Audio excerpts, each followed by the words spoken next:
नहीं, बिल्कुल हम लोग इस पे आपका क्या स्टैंड? हम लोग बिल्कुल इसके विरोध में हैं और हमने ऑलरेडी ये कंसर्न जारी किया है और पार्टी में हम लोगों ने अपने कार्यकारिणी की बैठक भी बुलाई है इस विषय को डिस्कस करने के लिए, क्योंकि बिहार में एक बहुत बड़ा वर्ग है जो दिवाली में, छठ में बाहर से आता है और उसके लिए ये संभव नहीं है कि वो दिवाली और छठ से पहले आकर अपना नाम, जैसा कि इलेक्शन कमीशन चाहता है, वो उस तरीके से डॉक्यूमेंट प्रोड्यूस करे और सारे कागजात दें।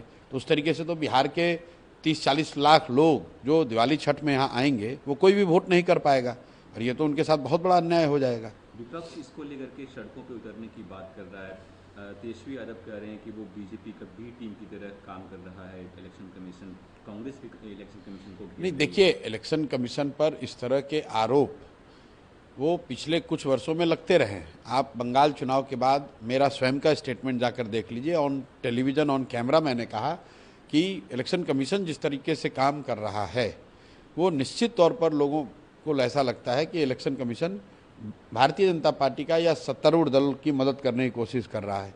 लेकिन अल्टीमेटली लोकतंत्र में तो जनता मालिक है। जो इलेक्शन कमीशन बिहार में करने की कोशिश कर रहा है, इससे बहुत बड़ा क्योस यहाँ पर क्रिएट हुआ है और हम लोग सारे रास्ते, सड़क पर उतरना है, इलेक्शन कमीशन से मिलना है, कोर्ट में जाना है, ये सारे रास्ते हम लोग एक्सप्लोर कर रहे हैं। पर 7 तारीख को हम लोग की कार्यकारिणी के इस विषय पर बैठक भी बुलाई गई है, उस पर निर्णय लेंगे और उसके बाद आगे उस कार्रवाई करी जाएगी। में बैठे हैं एनडीए के तमाम, चाहे वो चिराग पासवान हो, बीजेपी हो, ये कह रहे हैं कि लोग तो अभी से हार मान गए, ब्लेम गेम कर रहे हैं। नहीं, देखिए, कोई ब्लेम गेम की बात नहीं है। कौन हारेगा कौन जीतेगा वो तो नवंबर में पता चलेगा। रह गई बात कि जो आप कर रहे हैं, हारना जीतना, मान लीजिए कि जो कह रहे हैं कि गलत है वो हार ही जाए, तो इसका मतलब ये थोड़ी कि कोई गलत हो रहा तो उसके लिए बात नहीं उठाएगा। जस्ट बिकॉज कि आप चुनाव जीत रहे हैं या सत्ता में हैं, इसका मतलब ये नहीं है कि आप जो कहेंगे वही सही है। चिराग पासवान ने आपके बारे में कहा है कि वो एक फैक्टर हैं बिहार की पॉलिटिक्स में, लेकिन वो विनिंग फैक्टर नहीं है, वो जीतने वालों में से नहीं है। भाई, वो उनका अपना आकलन है, हर व्यक्ति को आकलन करने का अधिकार है। चिराग जी को भी अपना आकलन करने का अधिकार है। असदुद्दीन ओवैसी बिहार की पॉलिटिक्स में इंटरेस्ट ले रहे हैं। वो उन्होंने जो यहाँ पे महागठबंधन है, तमाम जो घटक दल हैं, उनको लेटर लिखा है कि हमें आप अपने में शामिल कीजिए ताकि जो सेकुलर वोट है उसका बंटवारा ना हो और बीजेपी को रोका जा सके। भाई, ओवैसी साहब पिछले कई वर्षों से जिस तरह की राजनीति करते हैं, जहाँ चुनाव लड़ते हैं, पूरा देश जानता है कि वहाँ कहाँ चुनाव लड़ते हैं, किस तरह से चुनाव लड़ते हैं। अब अगर वो जाकर इंडिया गठबंधन में या यूपीए गठबंधन में शामिल होना चाहते हैं तो ये उनका और उन इंडिया गठबंधन के लोगों को डिसाइड करना है।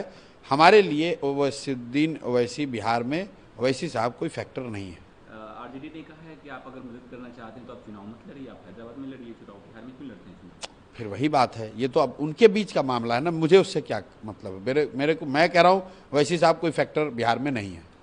दिलीप जायसवाल ने आपका नाम बदल दिया है सर, आपको पैसा किशोर कह के वो बुलाते हैं और उन्होंने कहा है कि नीतीश कुमार ही हमारे चेहरा होंगे और नीतीश कुमार ही जो हैं वो अगले मुख्यमंत्री भी होंगे। दिलीप जायसवाल को मैंने जब उन पर एक बयान दिया है, बताया है कि इस आदमी ने कैसे पिछले कुछ वर्षों में सिखों के एक माइनॉरिटी कॉलेज पर कब्जा किया है, उसके बाद से दिलीप जायसवाल का मुंह बंद है। और 6 तारीख को हम लोग जन स्वराज की ओर से एक परसों प्रेस कॉन्फ्रेंस करेंगे और दिलीप जायसवाल के बारे में पूरा जनता के सामने जो सच्चाई है, जो तथ्य है, वो सामने रखेंगे।